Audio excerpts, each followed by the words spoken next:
बिस्मिल्लाहिर्रहमानिर्रहीम। अस्सलाम वालेकुम नाज़रीन, उम्मीद करता हूँ आप सब खैरियत से होंगे। आज जुमे का दिन है और सुप्रीम कोर्ट ऑफ पाकिस्तान में आज एक और अहम केस की समाअत थी। आज सुबह जो है चीफ जस्टिस काजी फाइज ईसा की सरबराही में 3 रुकनी बेंच ने एक केस की समाअत की है। वो केस कुछ यूँ था कि गुज़िश्ता दिनों बल्कि इसी हफ्ते फैसल वावडा जो कि एक आज़ाद उम्मीदवार हैं, आज़ाद सेनेटर हैं, जो कि पाकिस्तान की तारीख में पहली मरतबा ऐसा हुआ है कि एक आज़ाद सेनेटर मुंतखब हुआ है। आज़ाद सेनेटर साहब फैसल वावडा साहब ने एक प्रेस कॉन्फ्रेंस की थी नेशनल प्रेस क्लब इस्लामाबाद में। उन्होंने एक प्रेस कॉन्फ्रेंस की थी और प्रेस कॉन्फ्रेंस में उन्होंने जजेस के खिलाफ तौहीन आमेज गुफ्तगू की थी। इस्लामाबाद हाई कोर्ट के जज जो थे जस्टिस बाबर सत्तार और सुप्रीम कोर्ट के जो जजेस थे जस्टिस अतर मिनल्ला, दीगर जो जजेस थे उनके खिलाफ उन्होंने हर्ज सराई की थी। प्रेस कॉन्फ्रेंस में उनके खिलाफ बयानात दिए थे। बयानात की अगर मैं बात करूं तो फैसल वावडा ने कुछ नहीं छोड़ा था, बल्कि उन्होंने यहाँ तक कह दिया था प्रेस कॉन्फ्रेंस में कि मैं जो है किसी सूरत तौहीन बर्दाश्त नहीं करूंगा। उन्होंने कहा था कि मुझे गुमान है कि अतर मिनल्ला रात को किससे मिलता है।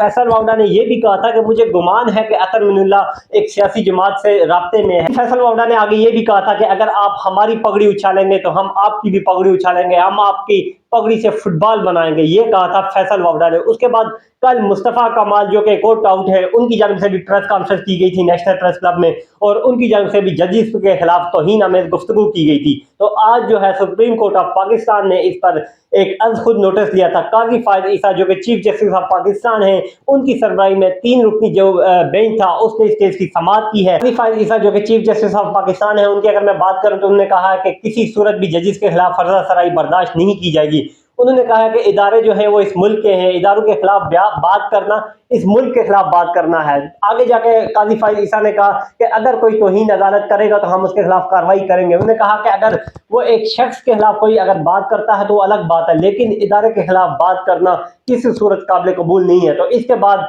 चीफ जस्टिस काजी फाइज ईसा की सरबराही में जो 3 रुकनी बेंच था उसने ये फैसला किया है कि फैसल वावडा और मुस्तफा कमाल को जाती हैसियत में तलब किया जाए और शो का नोटिस भी जारी किया जाए। समाअत के इख्तिताम पर यह फैसला हुआ नाज़रीन कि फैसल वावडा और मुस्तफा कमाल 5 जून को सुप्रीम कोर्ट में जाती हैसियत में पेश होकर जवाब जमा कराएं। काजी फाइज ईसा ने कहा कि वो पेश होकर वजाहत दें कि क्यों जजेस के खिलाफ वो इस तरह की बात करते हैं, किसके कहने पर करते हैं। तो देखते हैं क्या होता है। जजेस जो हैं वो मैदान में आ गए हैं, सुप्रीम कोर्ट मैदान में आ गई है और जजेस के खिलाफ जो बयानबाजी का सिलसिला शुरू हो गया था उस पर भी एक्शन ले लिया गया है। तो देखते हैं क्या कार्रवाई होती है, आया तो इन अदालत की कार्रवाई होती है या नहीं, और अगर होती है तो क्या इस पर रिएक्शन होता है, कितनी सजाएं दी जाती हैं। ये एक दिलचस्प सूरत इख्तियार कर गई है वफाकी दारुल हुकूमत इस्लामाबाद की।